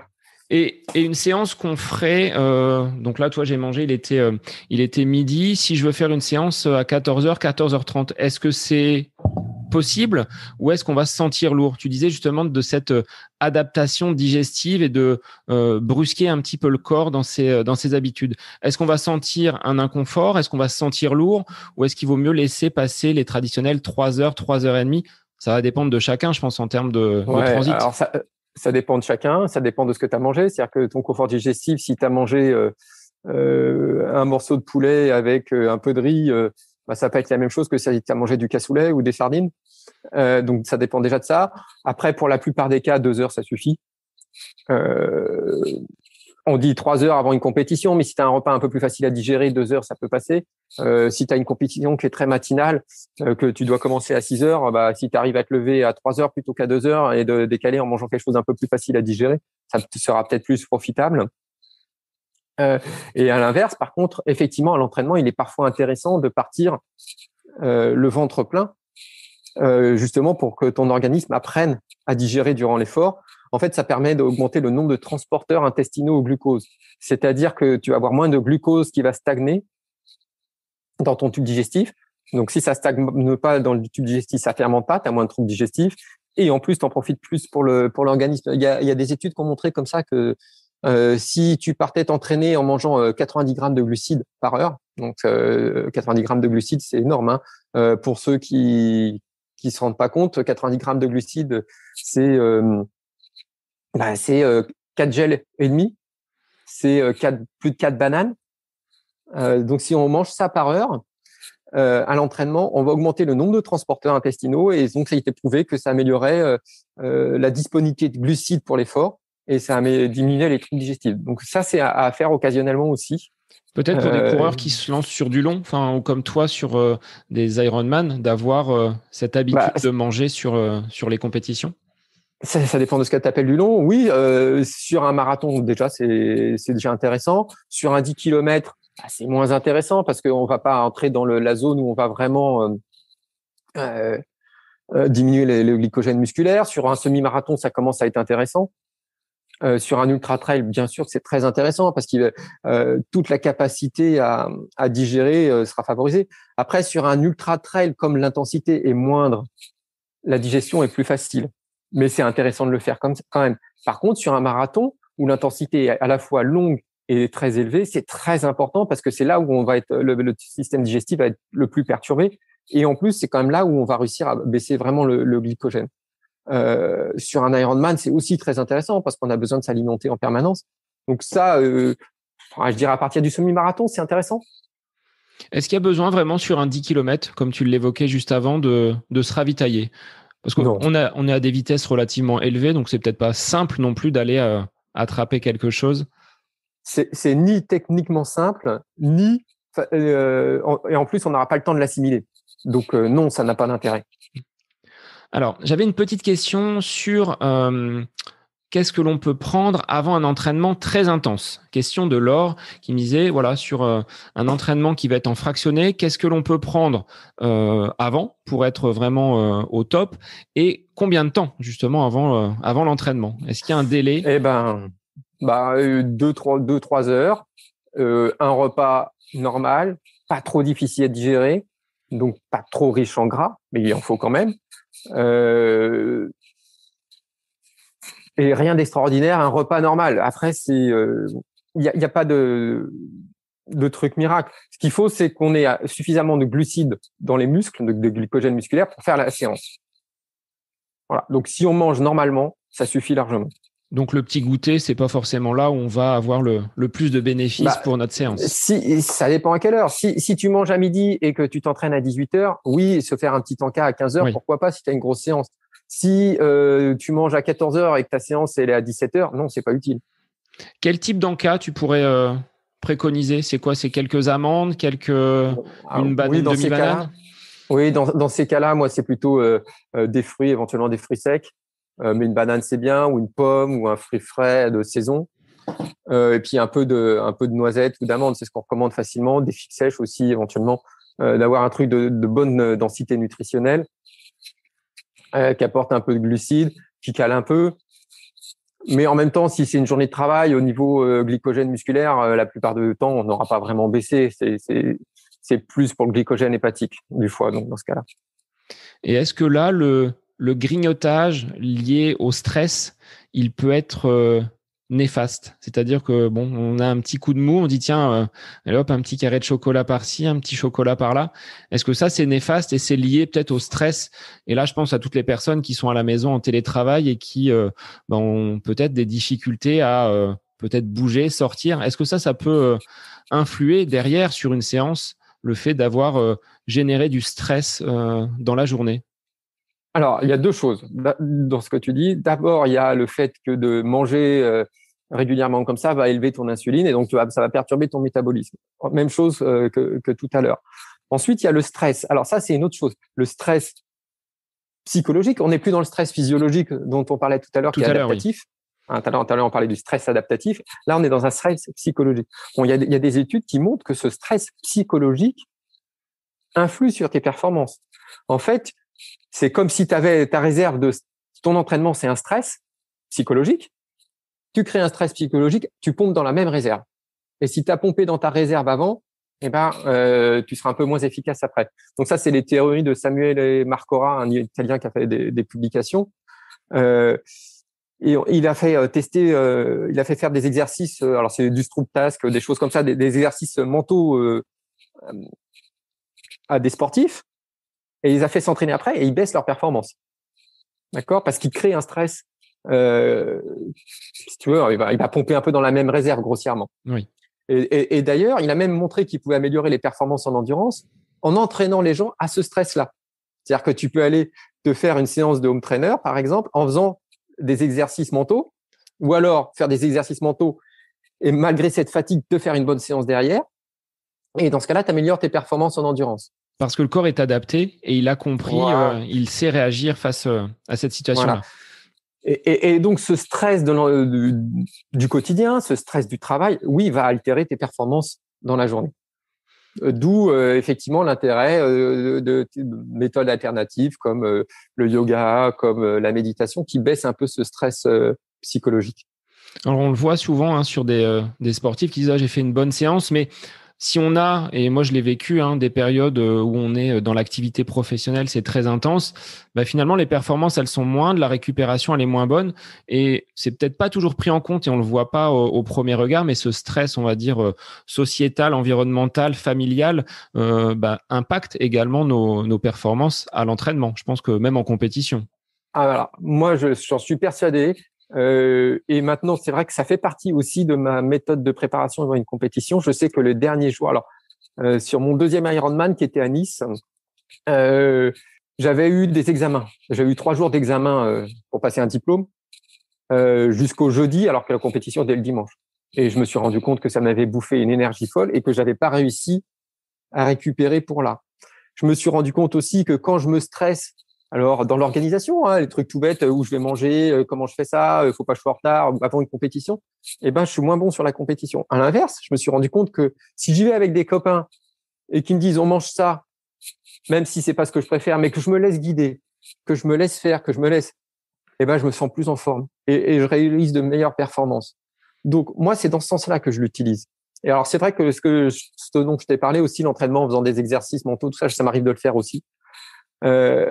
Mais voilà, ça fait partie aussi de la préparation, ça, de pas manger son énergie mentale avant. Et d'être vraiment, donc le jour de la course, au moment où le départ est donné, vraiment dans les meilleures conditions pour performer. Voilà, j'ai le plein mental et j'ai le plein d'énergie. D'énergie. Alors, sur l'avant-course, on se rapproche finalement de notre compétition. On va voir qu'est-ce qu'on peut utiliser comme carburant pendant la course. Mais la pasta party d'une veille de marathon, d'une veille de compétition, est-ce qu'elle est finalement si importante que cela? Si on résume tout ce que tu nous as dit, pas forcément. Alors, déjà, moi, je la déconseille. C'est un moment convivial, certes, mais la veille de la compétition, on a autre chose à faire que souvent poireauter des heures nues, n'importe quoi, des heures debout pour récupérer une assiette de pâtes trop cuite qui va perturber l'insuline. Donc, moi, je dis la pasta partie, ok, mais l'avant-veille de la course et plutôt autre chose que des pâtes. Donc, s'il y a du riz, il y a des compétitions qui l'ont compris maintenant et qui font cette pasta partie l'avant-veille. Il y a même des rice parties. J'ai déjà vu faire. Et ça, c'est plus intelligent. Alors, j'ai rien contre les pâtes. La plupart des gens le tolèrent bien, mais il y a des gens chez qui le gluten, ça peut poser un souci. Voilà, moi, je préfère la veille d'une course manger du riz. Et je prends du riz basmati parce que c'est le riz qui a un index glycémique bas, qui est facile à digérer, qui a pas trop de fibres. Et ça m'arrive même de prendre du riz basmati le petit-déj avant la course. Voilà, donc la pasta party, ok, l'avant-veille, sans se gaver. Et de toute façon, le plein d'énergie, on l'aura fait avant. La dernière journée, on n'a pas besoin de faire le plein d'énergie parce qu'on va pas faire grand-chose et on va pas risquer de se perturber en mangeant trop. Donc, on fait le plein. Par exemple, si on a une compétition le dimanche, on fait le plein d'énergie le jeudi, vendredi. Et le samedi, c'est une journée normale. On mange comme d'habitude, tranquillement. Voilà, ça, c'est pour la veille ou l'avant-veille. Est-ce que dans le plein d'alimentation, les poudres type maltodextrine et autres, c'est conseillé ou il vaut mieux passer, comme on l'a évoqué depuis le début de cette interview, par des produits vrais et par de la bonne cuisine? Alors, je suis absolument contre ces poudres malto et compagnie. C'est de la maltodextrine. La maltodextrine a un intérêt, mais pas avant la course. C'est un index glycémique très élevé. Alors, j'ai eu du mal à trouver l'index glycémique parce que personne ne le publie. Il y a certaines marques à qui je l'ai demandé qui m'ont dit on vous répondra pas. Une poudre très connue. Et qui ont refusé de me répondre, me donner l'index glycémique. En fait, l'index glycémique a priori est très élevé. La seule étude où j'ai trouvé sur le malto montrait que la maltodextrine avait un impact sur l'insuline aussi élevé que le glucose pur. D'accord. Et puis, il n'y a pas grand-chose d'autre dedans. Donc, non, ça n'a pas d'intérêt. Oui, ça va augmenter le glycogène musculaire, ça, c'est vrai, mais ça va aussi perturber l'organisme. On peut faire aussi bien avec des aliments vrais. Voilà, il suffit de manger des fruits secs les derniers jours avant, de manger, de boire un peu de jus de pomme, de manger des fruits secs, de manger un peu de riz, enfin beaucoup de riz, des patates douces, des choses comme ça. Et on arrive à faire aussi bien. Sauf qu'on va pas perturber notre santé parce que c'est un index glycémique à 100, c'est hyper élevé, sans perdre notre santé et nos performances. Donc ça, je suis contre. Après, les maltodextrines, on y reviendra tout à l'heure si tu veux, elles ont intérêt en course. Durant la course, ça peut être intéressant. On rebondit dessus. En course, vas-y, je te laisse finir. J'ai juste une autre anecdote à te raconter là-dessus, c'est que sur un Ironman avec des amis, on était 6. Il y en a 3 qui ont pris du malto avant et 3 qui n'en ont pas pris. Coïncidence, les 3 premiers sont ceux qu'on n'avait pas pris. Alors, c'est une étude personnelle, avec tout l'impact, ça n'a pas de valeur scientifique phénoménale, mais quand on a fait ça, ça m'a intrigué et c'est là que j'ai commencé à m'y intéresser. Et autre chose, je sais pas si d'autres que moi ont remarqué ça, mais quand je faisais du malto, parce que c'est un de le faire avant, j'avais mal à la tête. Et maintenant, j'avais mal à la tête durant la cure. Donc voilà, ça me perturbait. Donc moi, j'ai arrêté ça et je suis contre. Et on repasse par des produits naturels, ce que tu disais, fruits secs. Et puis, voilà, on a des minéraux, on a des antioxydants, on a des vitamines, on a plein d'autres choses dedans. Bon, après ces anecdotes, donc je rebondis sur justement qu'est-ce que l'on peut prendre en compétition ou à l'entraînement si on a une sortie longue pour optimiser finalement notre séance, avoir des performances qui soient, on va dire, beaucoup plus régulières. Est-ce que les gels, des boissons liées à l'effort, c'est utile ou est-ce qu'il y a d'autres solutions que toi tu utilises et que tu as pu expérimenter? Alors, ce qu'il faut se dire, c'est que durant l'effort, on a besoin de glucides parce qu'on a vu ensemble tout à l'heure qu'on va les consommer et qu'on va diminuer rapidement les stocks. Donc, c'est surtout important en compétition. À l'entraînement, ça peut être intéressant pour certains fractionnés ou certaines sorties longues. C'est sûr que si je pars courir 45 minutes tranquille, ça n'a pas un gros intérêt. Voilà. Ce qu'il faut consommer, c'est des glucides qui soient rapides, donc à un index glycémique élevé, parce qu'on veut pas que ça stagne dans le tube digestif. Si je prends des fibres avec un index glycémique très bas et ça stagne dans le tube digestif, non seulement j'en profiterai pas, mais en plus je risque de favoriser les troubles digestifs. Donc on choisit plutôt des index glycémiques élevés. C'est sûr que par contre, si on part sur de l'ultra, on peut peut-être descendre un peu l'index glycémique et quelque chose de modéré parce que le système digestif ne va pas être aussi perturbé et puis que ça fera pas autant de yo-yo au niveau de l'insuline. Voilà. Mais plutôt index glycémique élevé, donc du glucose, éventuellement de la maltodextrine. On y revient parce que la maltodextrine, c'est du glucose où on a agrégé toutes les molécules et du coup, ça donne une longue molécule, donc ça donne une tonicité. Vous avez déjà vu, les boissons isotoniques sont plus intéressantes parce que si c'est hypertonique, ça va favoriser un appel d'eau et ça se digère mal. Donc là, l'intérêt de la maltodextrine, là, elle est intéressante parce qu'elle permet de diminuer la tonicité de la boisson et en plus, ça a un goût neutre. Ça évite d'avoir un goût trop sucré parce que c'est vite lassant. L'autre intérêt, c'est que donc ça c'est intéressant pour les efforts. Plus si c'est court, le glucose va suffire. D'accord. Alors en dessous d'une heure, il n'y en a pas besoin. Entre 1 et 2 heures, le glucose va suffire. Au-delà, ce qu'on recommande souvent, c'est d'avoir une boisson avec 2 formes de glucides, du fructose en plus du glucose. Le glucose peut être apporté soit sous forme de glucose, soit sous forme de maltodextrine, soit sous les 2 formes. Et le fructose aussi. L'intérêt, c'est que en fait le fructose et le glucose vont pénétrer par des canaux différents. Donc finalement, on va pas embouteiller les canaux et on peut absorber plus de glucides durant l'effort.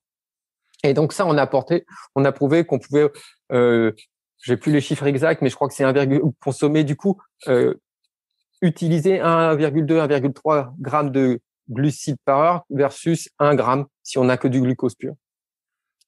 Donc ça, c'est la façon de choisir. Ensuite, est-ce qu'on doit choisir une boisson? La boisson, c'est simple, c'est tout en un. Il y a les glucides, l'eau et il y a du sodium dedans si on choisit bien la boisson et d'autres minéraux. C'est l'avantage, c'est que pour faciliter l'assimilation de l'eau ou du glucide, le sodium est intéressant et en plus ça permet de s'hydrater. Est-ce qu'on peut la faire soi-même, cette petite boisson Alors c'est compliqué à faire. Dans un de mes livres, Assiette de l'endurance, on en avait fabriqué nous-mêmes et on les avait testés. Contrairement à certains qui nous proposent des boissons faites maison, nous on les avait testés en laboratoire pour connaître la tonicité, savoir si elles étaient isotoniques ou pas. Et on fait facilement des boissons hypertoniques, donc plus difficiles à contrôler, enfin plus difficiles à digérer. Autre problème, c'est que souvent on fait ça avec du jus de fruits. Et la plupart des jus de fruits sont trop riches en fructose. En fait, le rapport idéal, c'est 2 tiers de glucose, 1 tiers de fructose maximum, pas plus de fructose. 2 tiers de glucose, 1 tiers de fructose. Et souvent, les jus de fruits ont plus de fructose que ça. Donc, c'est pas l'idéal pour une compétition. Par contre, à l'entraînement, occasionnellement, ça posera pas de gros soucis. Voilà. Et au niveau des prises ensuite alimentaires, est-ce qu'on privilégie des choses solides ou est-ce que des gels qui soient déjà liquides, c'est bénéfique, ou est-ce qu'il faut bannir les gels et prendre des solutions plus naturelles, je dirais? Alors, en termes d'efficacité, les gels ont prouvé d'être efficaces autant que les boissons et autant que les bars. Après, c'est une question de confort. Les gels sont plutôt pas mal faits, sauf qu'ils n'ont pas de sodium. Les bars sont plutôt pas mal faits, sauf qu'elles n'ont pas de sodium. Les bars sont plus difficiles à ingérer quand on est en effort intense. Un gel, c'est facile à assimiler. Quand il fait un peu chaud, la barre, si c'est un peu sec, c'est difficile à assimiler. Donc ça, c'est une question de confort. Moi, il y a un autre truc que j'aime bien, c'est les bananes. Je trouve que c'est vraiment facile à assimiler en course. Par contre, à transporter, c'est pas facile, sauf si on a le ravitaillement. Donc ça, c'est compliqué. Ça, c'est une question de confort. Les gels, il y a 2 types de gels maintenant. On a les gels classiques, qui sont les petits gels, qui sont hypertoniques. Donc, faut les prendre avec de l'eau, pas avec de la boisson de l'effort, parce que sinon, on va avoir quelque chose qui va être hypertonique et il va être difficile à assimiler. C'est pour ça qu'il y a beaucoup de gens qui disent « moi, les gels, je les supporte pas ». C'est parce qu'ils les prennent pas avec de l'eau. S'ils les prennent avec de l'eau, ça va être isotonique et ça sera plus facile à assimiler. Alors maintenant, ils ont sorti des gels isogels ou machin qui sont un peu plus liquides, mais un peu plus volumineux et qui, eux, sont isotoniques, qui se tolèrent beaucoup mieux. Donc, voilà pour les gels. Après avoir réalisé notre course, on va récupérer, ou après un entraînement, on va être dans une phase de récupération. Donc, on l'évoquait tout à l'heure, recharge avec un petit peu de protéines si la séance a été relativement intense. Quels seraient tes conseils pour bien récupérer et pouvoir enchaîner les entraînements ou passer d'une compétition à une autre quand il y en aura, parce que pour l'instant, on est toujours sevré? Alors, il y a 2 choses. Quel est mon objectif après? Est-ce que ma prochaine séance, ça sera une séance d'intensité? Est-ce que ça sera une séance d'endurance? Est-ce qu'elle sera dans 3-4 heures? Est-ce qu'elle sera dans plus de 12 heures? Ça va être choses différentes. Si ma prochaine séance, c'est de l'intensité et qu'elle est dans 3-4 heures, il va falloir que je me fasse une session de récupération avec des index glycémiques élevés pour stocker vite le glycogène musculaire. Éventuellement un peu de protéines si j'ai cassé des fibres avant. Voilà. Si ma séance est de l'endurance, ma prochaine séance est de l'endurance, ou si elle est plus éloignée, j'ai pas besoin de me gaver de glucides tout de suite. J'ai pas besoin d'avoir un index glycémique élevé. Il suffit d'avoir un index modéré ou bas, ce qui sera meilleur pour la santé. Et ça me permettra d'avoir restocké suffisamment de glycogène pour la suite. Donc, ça dépend vraiment de ce que l'on va enchaîner et de ce qu'on va prévoir derrière, voilà. À l'image de ce qu'on disait sur l'alimentation tout à l'heure. En fonction de la séance, le matin ou le bicotidien, on va avoir des prises qui vont être complètement différentes. Donc Vas-y, je t'écoute. Ça nous oblige à être acteurs aussi de notre alimentation et de pas forcément toujours avoir la même alimentation de façon linéaire sur la semaine. Si j'ai un entraînement, dans 2 jours c'est du fractionné, on va adapter finalement la ration alimentaire. Tout à fait. C'est ce qu'on appelle la périodisation. Alors ça demande d'avoir bien compris. Ça demande d'avoir compris ce que j'ai fait avant, compris ce que je vais faire et compris ce que je veux adapter. Parce que l'autre solution, c'est aussi je ne récupère pas, je mets pas de ration de récupération et je m'entraîne 3 heures après et je fais une autre façon de faire. Est-ce qu'il y a un risque d'avoir, entre guillemets, une récupération au niveau alimentaire qui soit insuffisante? Est-ce qu'on peut tomber dans des carences ou des blessures, tout simplement, derrière?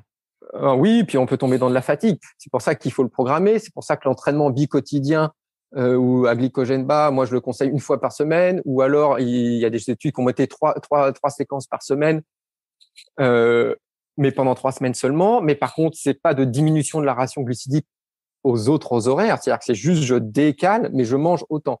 Mais effectivement, ce qu'il faut pas tomber, c'est dans le je récupère pas, je me pousse trop loin et j'ai une ration calorique insuffisante. Et dans ce cas-là, on va aboutir à des problèmes osseux, des problèmes musculaires, des problèmes de fatigue, surentraînement et tout ça. Donc, il faut pas tomber dans l'excès. Il faut vraiment penser à ce qu'on va faire. Mais quand je parle de bicotidien ou de slip low, c'est pas je mange moins, c'est je mange autant, mais je le périodise, je le déplace autre moment. Oui. C'est ça qui est important. Il faut faire attention à tomber dans l'extrême, quoi, et se dire je vais faire comme ça tout le temps. Non, il faut pas faire comme ça tout le temps. Moi, mon truc, c'est je le fais plutôt une fois par semaine à l'approche des compétitions. Alors, je commence 8 semaines avant et puis je m'arrête 3 semaines avant. Mais tu vois, je me laisse 3 semaines où je le fais quasiment pas parce que je veux pas me créer de fatigue à ce moment-là. Donc, ça oblige à avoir une vue un petit peu plus globale sur son entraînement, sur son planning.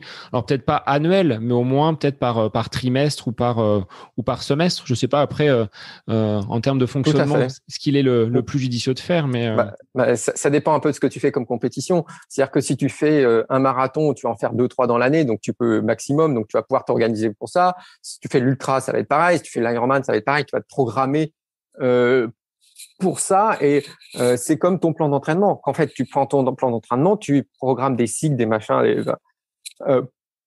Là, tu programmes ton entraînement et par-dessus, tu viens programmer ta nutrition. Ça m'est déjà arrivé de travailler avec des athlètes comme ça qui avaient un plan d'entraînement fait par un coach.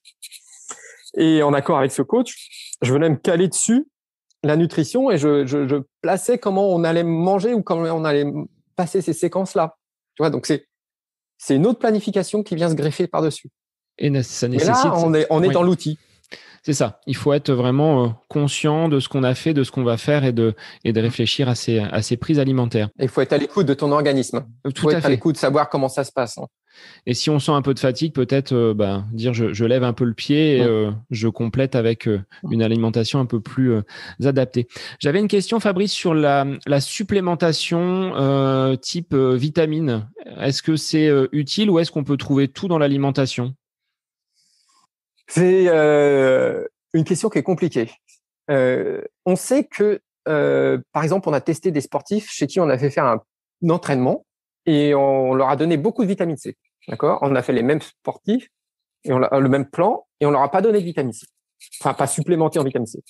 Et ben, ceux qui n'ont pas eu de vitamine C ont progressé plus que les autres. Parce que la vitamine C avait caché le stress oxydant. Or, le stress oxydant, quand il n'est pas excessif, est un signal. C'est un stress et ça donne un signal de progression, comme les signaux dont on parlait tout à l'heure. Enfin, comme les signaux, pardon, dont on parlait tout à l'heure.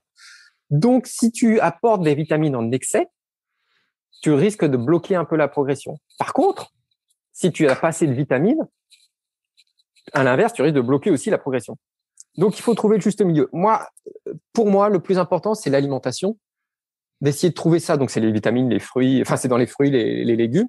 D'essayer de trouver ça. Après, apporter un complément bien dosé, pas excessif, oui. Par contre, il y a certains minéraux dont il ne faut pas apporter sans avoir mesuré dans le sang. Par exemple, le fer. Si tu apportes trop de fer, tu vas créer un excès d'oxydation et là, tu es dangereux pour la santé. Donc, le fer, par exemple, on ne prend pas un complément dosé en fer si on n'a pas fait un bilan sanguin avant. Même chose pour le cuivre. D'accord, donc c'est un intérêt, mais faire attention. Sur un bilan sanguin, tu préconises une fréquence une fois tous les ans, une fois tous les 2 ans une fois tous les ans ou tous les 2 ans. Une fois tous les ans ou tous les 6 mois, c'est pas mal. Pour voir justement après, à quel niveau ça on dépend. Oui, mais ça dépend. Si tu as quelqu'un qui va courir tranquillement 3-4 fois par semaine, t'as pas besoin de faire autant de bilans, il suffit de faire comme d'habitude. Si tu as quelqu'un qui fait 5-6 marathons dans l'année, oui, il y a peut-être besoin de faire attention un peu à ce qui se passe. Donc d'être à l'écoute de son corps, et peut-être chez les femmes, être un peu plus attentive parce qu'avec les règles, elles peuvent perdre un peu plus de fer et donc surveiller le fer un peu plus assidu. Bien. Bon, je pense qu'avec tous ces conseils, on est armé pour manger correctement et avoir des performances donc sur les mois à venir. Alors, j'invite les auditeurs du podcast à se plonger dans tes ouvrages avec un nouvel ouvrage qui sort donc le 25 février, qui sera sorti, je pense, quand le podcast sera sur les plateformes. Fabrice, sur quel réseau on peut te retrouver? Sur quelle plateforme les gens peuvent échanger avec toi? Alors, le truc le plus simple pour moi, c'est Facebook où j'ai ma page auteur. Donc, je remettrai tous les liens. Donc, Après, j'ai mon blog chez mon éditeur Thierry Soucard où je fais quelques publications. Mais le plus simple, c'est Facebook. Donc bon, je mettrai le lien et après, si les gens veulent tester tes séances PaléoFit, je les incite à le faire parce que je pense qu'ils peuvent vraiment progresser et puis retrancher un peu leurs limites parce que pour l'avoir expérimenté, elles piquent un petit peu ces séances. Un grand merci à toi, Fabrice, pour ce long échange, mais je pense qu'on a déjà posé des bases relativement solides sur la nutrition et puis je pense que j'aurai d'autres questionnements sur de futurs épisodes, donc je reviendrai vers toi pour quelques précisions, je pense. Avec plaisir. Et merci à toi pour ton invitation. Merci à toi, Fabrice. Et puis, pour les auditeurs, je vous souhaite une bonne fin de semaine, un bon week-end et je vous dis à la semaine prochaine pour un nouvel épisode du podcast.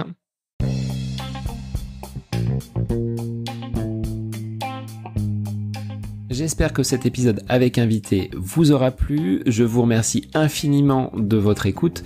Pour faire remonter le podcast dans les classements, je vous invite à laisser une petite évaluation sur Apple Podcast, 5 étoiles, un petit commentaire, ça me fera énormément plaisir et vous permettrez au podcast d'être remonté, diffusé, déployé sur ces différentes plateformes de façon plus importante encore qu'il n'est actuellement. Et puis je vous invite à me retrouver sur les différents réseaux, Facebook, Instagram. Laissez votre petit message, votre commentaire, ça me fait plaisir d'échanger avec vous. Si vous avez des questions, si vous voulez échanger sur quelconque sujet en lien avec la course à pied, mais pas que, parce que le sport c'est une philosophie de vie et c'est une passion qui nous anime de façon commune, donc n'hésitez pas à venir échanger avec moi. Sur ce, je vous souhaite une bonne fin de semaine, un bon week-end et je vous dis à la semaine prochaine pour un nouvel épisode du podcast À côté de mes pompes.